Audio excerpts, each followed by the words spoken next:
Como é que funciona o modelo de previsão do tempo? Os modelos de previsão do tempo vêm desde a década de 50, com o surgimento do computador, e eles usavam uma malha do tipo latitude e longitude. Lá pela década de 80, 90, aí criaram uma coisa chamada método espectral, que substituiu um pouco esses modelos de latitude e longitude. Lá naquela época, você tinha modelos extremamente simples, que do ponto de vista matemático, também tem soluções simples, conhecidas, né, bem comportadas, mas não revelam a complexidade do mundo aí fora, né? Então você tem que resolver certas equações, e essas equações são bem difíceis e elas trabalham na esfera inteira. Você pega a esfera, para usar como se fosse a Terra, e você tem que resolver essas equações na esfera. Para pôr no computador, você precisa ladrilhar a esfera. Qual que é o tamanho de cada quadradinho, de cada regiãozinha? Hoje, o tamanho, entre aspas, que a gente tem para o modelo espectral, enxerga a cidade de São Paulo como se fosse um quadradinho só, como se fosse um ponto. Entendeu? Então você não distingue a previsão aqui da previsão na Zona Leste ou coisa desse tipo.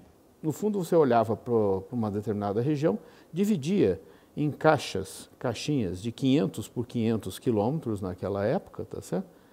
E fazia uma previsão válida para uma tremenda de uma caixa como essa, quase como se fosse um estado de São Paulo.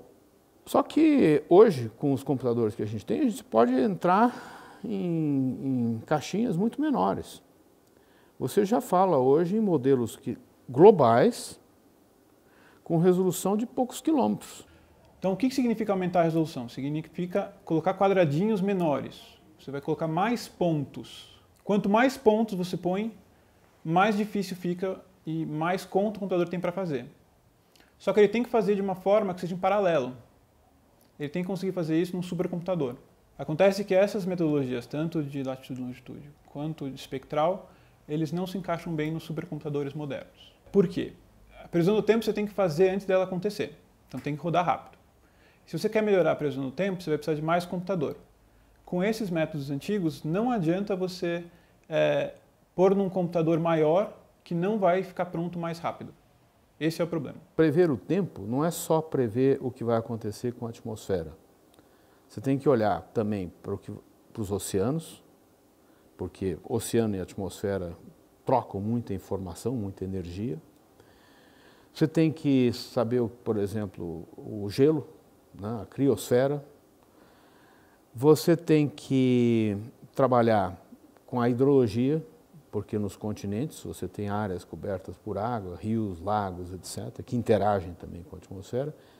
A biosfera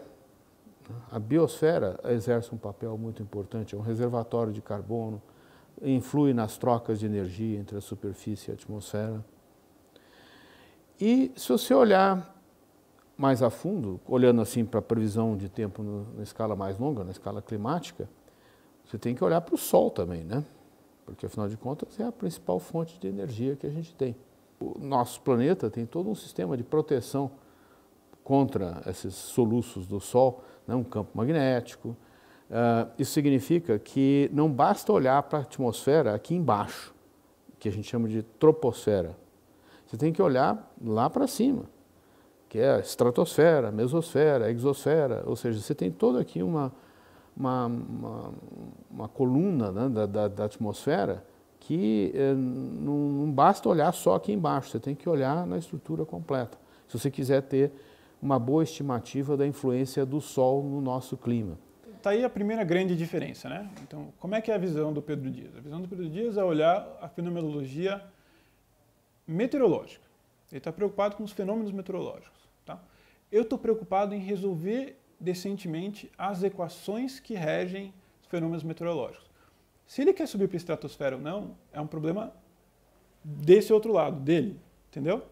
A questão que a gente desenvolve são modelos que sejam robustos o suficiente para, se ele quiser subir para a estratosfera, ele conseguir.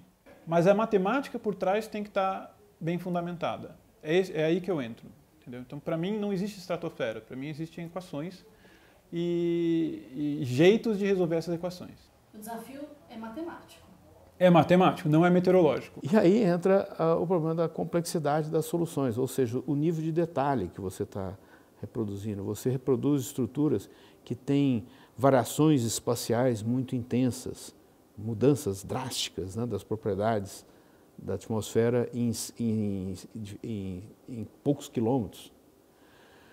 E aí, para isso, você precisa ter métodos numéricos extremamente robustos.